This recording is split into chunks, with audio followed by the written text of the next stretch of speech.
Remotek One and a iOS Apple phone. This is an Apple iPhone XS Pro Max, years old, but a very functional phone as a navigator.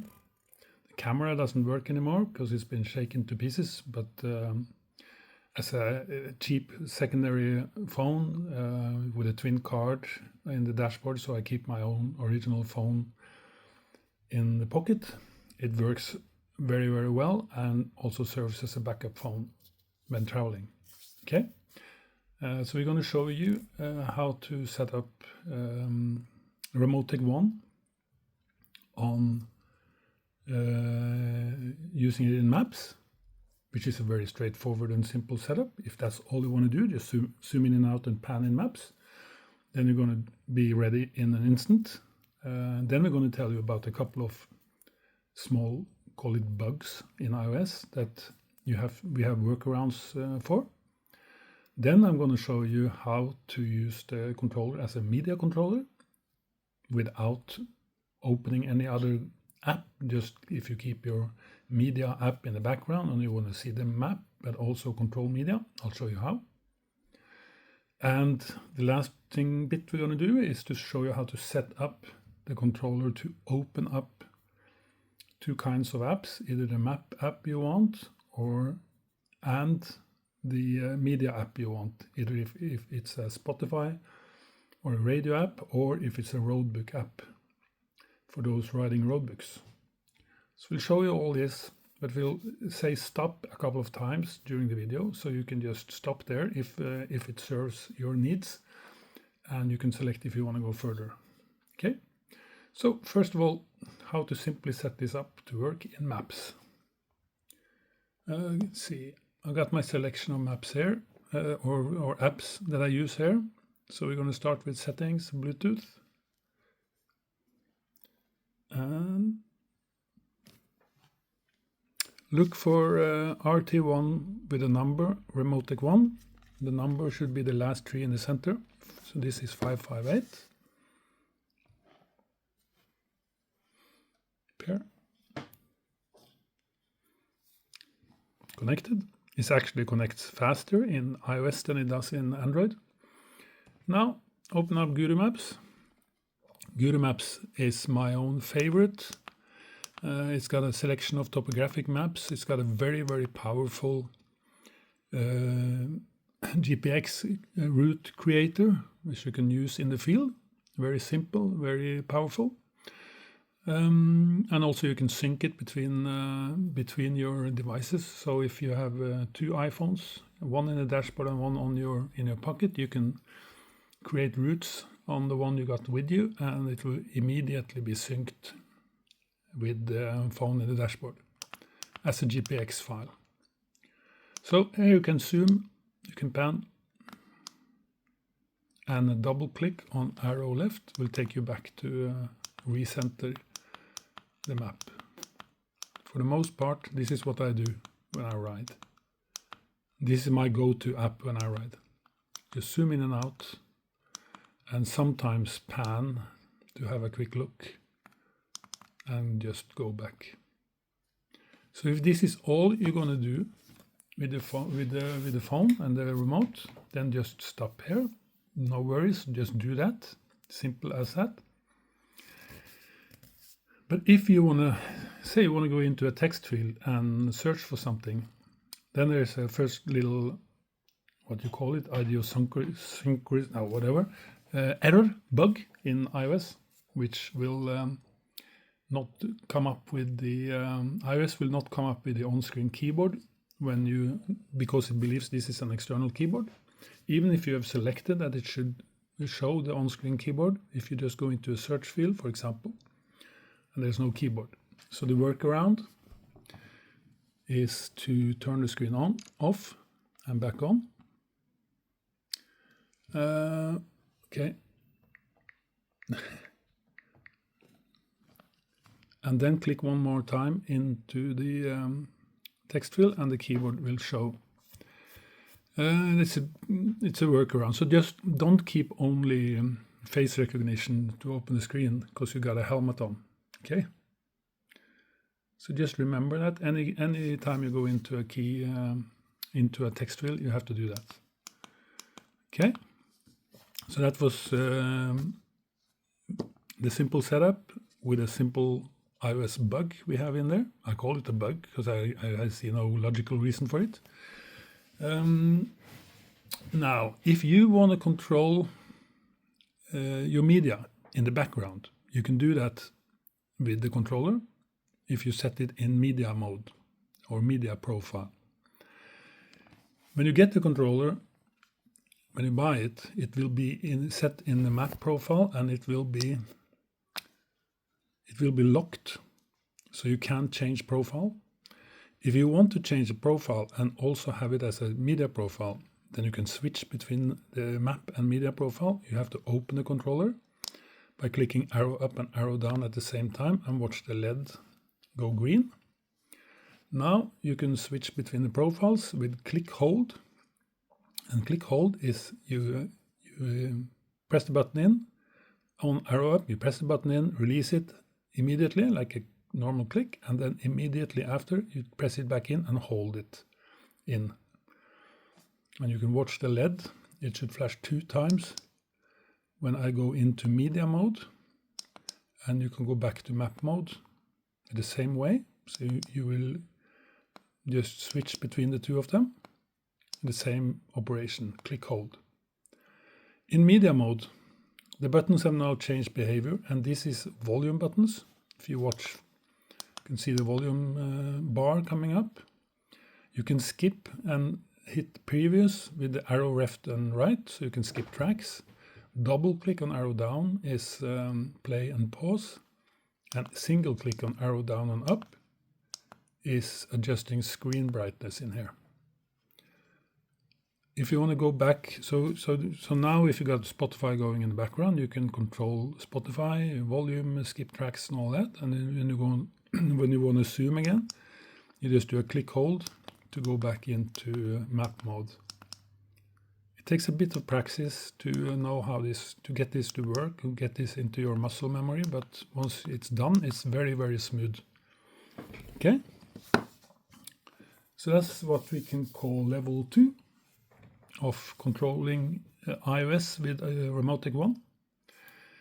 Now we're going to go for the last section, which is the advanced section, and that is when you switch, if you want your Spotify or your roadbook app, which you also control in the media profile, to open when you go into media profile, and you want your favorite app, map app, to open when you go into map mode, then you got to set up iOS for automation. This you don't have to do in Android because our app is doing it. You're just selecting the apps, but we can't do that in iOS yet. So this is what you do. You go to shortcuts and you create 3 shortcuts. And those simple shortcuts just open an app. So what you're going to do, you're going to create a shortcut. And the shortcut app is on every iOS system already. And then you're going to create the automation for the button clicks to run that shortcut. So we want to have an open app. And select, for example, Google Maps. And now you want to disconnect the Bluetooth. So you don't have to worry about the text fields and the keyboard not showing while you're doing this. So go into and rename the app to Guru. Done. Then create one more. Open app. Select Spotify or any media app you want to use. Rename to Spotify. We rename it so that we can recognize the app, the shortcut when we are going for the next step. And we're going to do one more, even though it's only 2 profiles. We're going to have an alternative for the second profile, and that's the roadbook app for you guys who are running, who are riding roadbooks. Roadbook.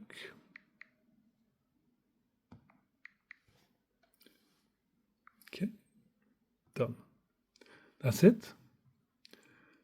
Now you want to go into settings and into accessibility. And you go down to keyboards and typing. You go to full keyboard access and you say yes.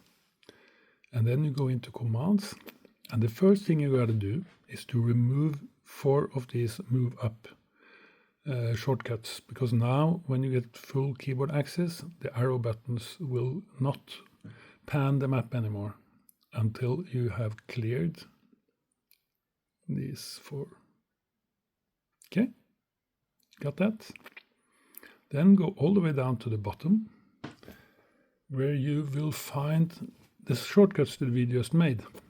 So you want to make the button shortcut for roadbook. And remember that click hold is the way to change profile. It not only changes profile on the controller, it also sends the character B when you go into media profile and the character A when it goes into map profile. So just do a click hold.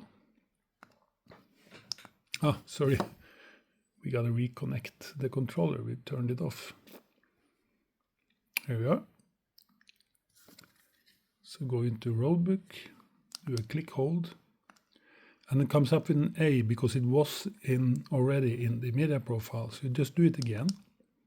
You want the app be open in media profile to open with a B. Okay, Guru Maps. Now you go into map mode and there's an A.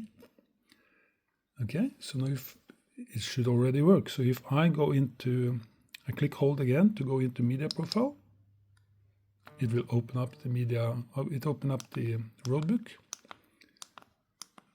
Now the first time, it's also a strange little bug that I've asked the app creators about and they don't know the reason either. The first time you open up the roadbook app, it might not react to the buttons.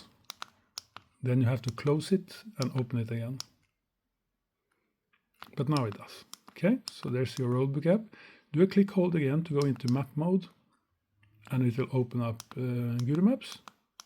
And now you can simply switch between the two. And here comes a third little, call it iOS bug. Sometimes when you do a click hold, you change the profile on the controller, but it doesn't open up the app for some reason.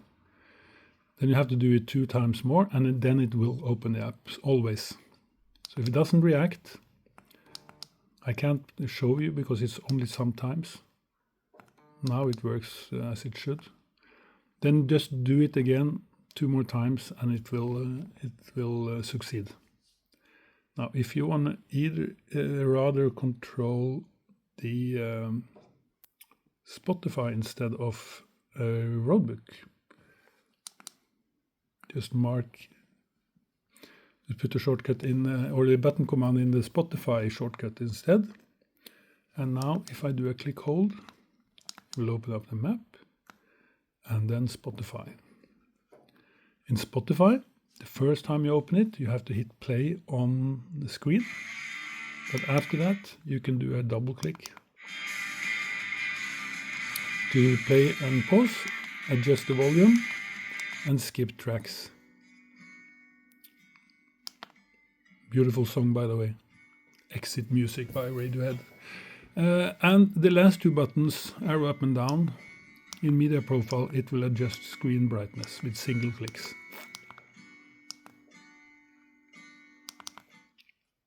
Okay.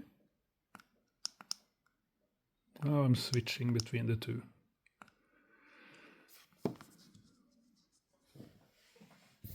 Okay, thank you. That's basically it. It's a rather long video all in all, but it's kind of 3 sections, so you choose yourself how far into the stuff you want to go. I will recommend, especially having a second phone, just buy a used phone. I think you can get this phone, which is a very good navigator, very good screen, waterproof.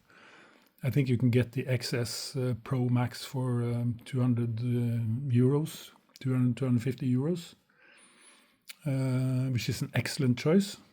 you couple that with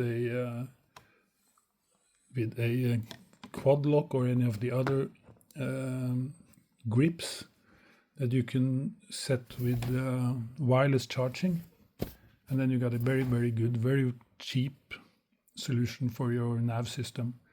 Or you can go for bigger systems, of course. I would recommend, if you're going to buy a second phone, go for an Android phone.